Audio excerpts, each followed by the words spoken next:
Assalamualaikum warahmatullahi wabarakatuh. Nama saya Nadia Sabrina dengan NPM 20756046.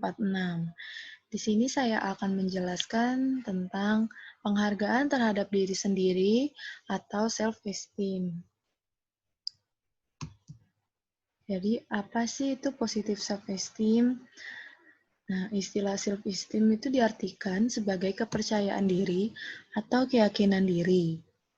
Self-esteem merupakan kumpulan dari kepercayaan atau perasaan tentang diri kita atau persepsi kita terhadap diri sendiri, tentang motivasi, sikap, perilaku, dan penyesuaian emosi yang mempengaruhi kita. Nah, jadi self-esteem itu berkaitan dengan perasaan bahwa kita itu pantas, layak, berguna, tidak peduli apapun yang telah terjadi di hidup kita dan apa yang sedang terjadi atau apa yang bakal terjadi. Jadi, dapat dikemukakan bahwa self-esteem itu berkenaan dengan kemampuan kita untuk memahami apa yang dapat kita lakukan dan apa yang telah kita lakukan, penetapan tujuan dan arah hidup sendiri, dan kemampuan untuk tidak merasa iri terhadap prestasi orang lain.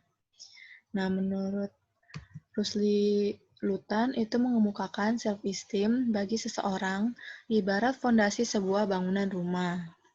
Artinya, self-esteem merupakan sebuah struktur penting bagi perkembangan kemampuan yang lainnya. Itulah sebabnya self-esteem itu harus dibangun sekokoh mungkin agar kita dapat mencapai kualitas hidup yang lebih baik. Kemudian, faktor apa aja sih yang mempengaruhi self-esteem? Faktornya ada 5, yaitu dari orang tua, teman, pencapaian prestasi, diri sendiri, dan juga guru.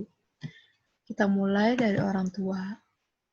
Nah, orang tua itu merupakan sumber utama pembentuk self-esteem khususnya bagi anak-anak.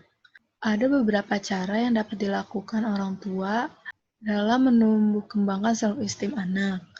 Di antaranya yaitu kritik tertuju pada perilaku, memberi perhatian kepada anak apabila mencapai hasil yang bagus, memberikan penghargaan kepada usaha anak, bukan hanya pada hasil akhir. Lebih banyak menunjukkan kasih sayang dengan memeluk, merangkul, sambil mengutarakan kata-kata sayang, dan memberikan kesempatan agar anak sering merasa pengalaman sukses. Selanjutnya ada teman. Nah, orang-orang yang terdekat dalam kehidupan keseharian kita itu akan berpengaruh terhadap pembentukan self-esteem.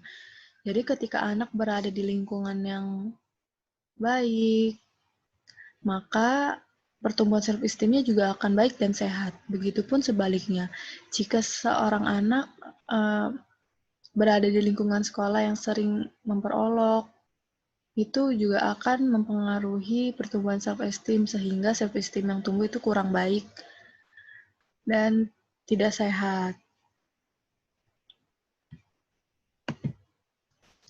Selanjutnya ada pencapaian prestasi. Nah, pencapaian prestasi ini merupakan salah satu faktor bagi pengembangan self-esteem. Jadi penciptaan perasaan tenang, yakin, dan mampu melaksanakan suatu tugas merupakan bibit bagi perkembangan self-esteem. Nah, begitupun juga sebaliknya. Kemudian, diri sendiri. Sumber yang paling utama dalam pengembangan self-esteem adalah diri sendiri. Kita dapat mempertinggi atau memperendah self-esteem sesuai perasaan kita. Nah, seseorang yang sehat self-esteem-nya itu ditandai beberapa ciri seperti selalu memberi dorongan, motivasi kepada diri sendiri, dan selalu memandang pada apa yang dikerjakan dan pada apa yang telah dilakukan. Selanjutnya ada guru atau instruktur. Nah, guru atau instruktur itu sangat berpotensi membangun atau bahkan menghancurkan self-esteem. Oleh sebab itu, strategi atau taktik yang baik dalam pengembangan self-esteem yaitu dengan memberi penghargaan yang tulus, ucapan yang manis, memberi dorongan, dan pengakuan terhadap setiap siswa seperti apa adanya. Nah, selanjutnya itu Bagaimana sih cara menghargai diri sendiri? Jadi ada 3 cara. Yang pertama, memiliki pola pikir yang benar, melakukan tindakan yang menghargai diri sendiri, dan menjadi pribadi yang baik untuk diri sendiri. Kita buka ya. Nah, memiliki pola pikir yang benar. Bagaimana sih memiliki pola pikir yang benar? Yaitu dengan yang pertama, mengenali, memaafkan, dan menerima diri sendiri. Nah, mengenali itu maksudnya kita harus mengenali diri kita seperti apa, bakat kita apa, kepribadian kita seperti apa, prinsip-prinsip hidup kita bagaimana. Kemudian kita harus memaafkan diri kita. Nah, jika kita menghargai diri sendiri, maka kita harus memaafkan diri kita untuk hal-hal yang telah kita lakukan di masa lalu yang tidak membanggakan. Kita harus mengakui bahwa kita itu salah dan meminta maaf kepada orang lain jika kita memiliki kesalahan pada orang lain. Nah, selanjutnya menerima diri sendiri. Menerima diri sendiri itu maksudnya kita harus berbahagia terhadap sesuatu yang ada di dalam diri kita dan menerima bagian dari diri kita yang kurang sempurna. Selanjutnya, yang kedua, membangun rasa percaya diri. Membangun rasa percaya diri itu membutuhkan banyak usaha, tetapi dengan melakukan hal sederhana itu akan membantu kita dalam meningkatkan rasa percaya diri. Nah, kemudian yang ketiga yaitu menjaga sikap positif. Jadi kalau kita ditawarkan sesuatu, itu kita harus menerimanya dengan senang hati dan selalu berpikir positif. Lalu yang keempat, belajar menerima kritikan. Kritik yang membangun dapat membantu kita mencapai tujuan untuk menjadi seseorang yang lebih baik. Nah, yang terakhir yaitu tidak mudah terhasut dengan omongan orang lain. Nah, kemudian cara yang kedua yaitu melakukan tindakan yang menghargai diri sendiri. Itu apa aja sih? Nah, yang pertama, perlakukan diri dengan rasa hormat. Maksudnya adalah jangan menghina atau menyakiti diri sendiri, tidak peduli seberapa buruk perasaan kita. Kemudian yang kedua yaitu memperbaiki diri. Nah, memperbaiki diri ini bisa dilakukan seperti mengikuti kelas yoga, menjadi relawan, dan menghabiskan lebih banyak waktu untuk kegiatan yang bermanfaat. Nah, selanjutnya ada merawat tubuh. Jika kita menjaga tubuh tetap dalam keadaan baik, kita tidak hanya menjadi baik secara fisik, tetapi juga merasa bangga kepada diri kita sendiri. Berusahalah agar tetap bugar dan sehat, tapi jangan menyalahkan diri sendiri untuk hal yang tidak dapat kita kontrol, seperti bentuk tubuh kita. Nah, selanjutnya yaitu menentukan aspek untuk perbaikan. Nah, maksudnya gimana sih? Jadi maksudnya adalah luangkan waktu untuk benar-benar memikirkan tentang diri kita dan mempertimbangkan aspek yang benar-benar ingin kita perbaiki.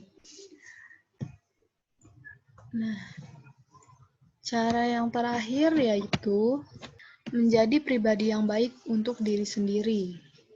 Itu apa aja? Nah, yang pertama, jangan merendahkan derajat diri sendiri. Jika kita ingin menghargai diri sendiri, maka kita harus berhenti merendahkan diri, apalagi di depan orang lain. Kemudian yang kedua yaitu tetap rendah hati. Jika kita benar-benar ingin orang lain menghargai kita, praktikkan kesederhanaan dan kerendahan hati. Biarkan orang lain mengetahui betapa hebatnya diri kita. Kita tidak perlu menyombongkan apapun atau prestasi apapun. Biarlah orang-orang yang menilai seberapa hebatnya kita. Nah, yang ketiga yaitu mengakui jika melakukan kesalahan. Tanggung jawab atas apa yang telah kita lakukan dan melakukan hal terbaik untuk menebus kesalahan itu akan membantu kita dalam melewati perasaan bersalah karena telah melakukan kesalahan. Juga membantu rasa menghargai diri kita karena kita akan tahu dan bangga atas fakta bahwa kita telah melakukan yang terbaik walaupun tidak berjalan sempurna seperti yang kita harapkan. Jadi, belajar untuk mengakui bahwa kita itu salah, dan orang lain akan lebih menghormati dan mempercayai kita. Selanjutnya yaitu mengatasi emosi yang berlebihan. Hal yang dapat kita lakukan yaitu cobalah pergi berjalan-jalan untuk menenangkan diri, dan kembali lagi setelah merasa lebih tenang. Ini akan membantu kita dalam mengatasi emosi yang berlebihan. Dan yang terakhir yaitu melakukan kegiatan bersama orang-orang yang menghargai kita. Lebih baik kita melakukan kegiatan produktif bersama orang-orang yang menghargai kita. Carilah orang yang membuat kita merasa positif, membuat merasa lebih baik tentang diri sendiri, juga tentang dunia. Dan seseorang yang benar-benar meluangkan waktu untuk mendengarkan juga membantu menyelesaikan permasalahan kita. Nah, itu dia cara-cara menghargai diri sendiri. Nah, cukup sekian yang dapat saya sampaikan. Kurang lebihnya mohon maaf. Wassalamualaikum warahmatullahi wabarakatuh.